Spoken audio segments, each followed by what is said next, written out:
This is Bob. Bob is an ordinary middle-aged man. Bob likes to eat hamburgers, and if he feels like eating something healthier, he will choose a vegetable pizza. Bob works at the top floor of an office building. Today, like most other days, he pushes the elevator button and intends to go to the top floor. However, this morning something really peculiar happens. The elevator car is packed full. Bob has no way of fitting in, as those already in the lift hardly fit in there.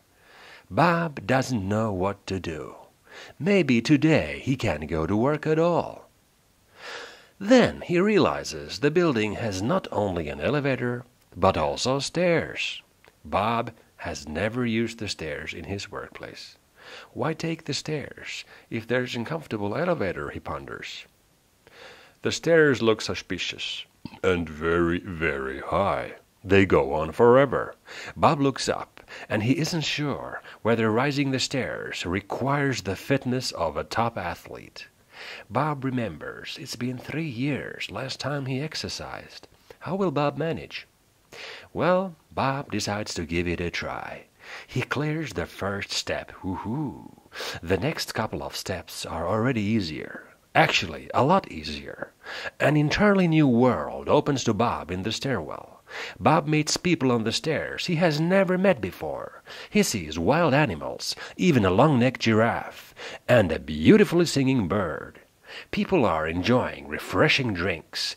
Someone does downhill skiing. A lot of exciting and interesting stuff is going on the stairwell. Bob notices that everyone in the stairwell are happy and smile at each other. Bob starts to smile himself. A friendly bypasser offers Bob a hamburger, but Bob feels like his entire lifestyle and attitude are changing. Bob is full of enthusiasm. He feels like he is in best shape since high school. He feels like he can do anything. One more step. Woohoo! So Bob wonderfully managed to climb the stairs all the way to the top floor. When Bob took the first step into the stairs, he also took the first step to improve his own health. And the new exciting world of the stairwell wasn't the only new thing in his life.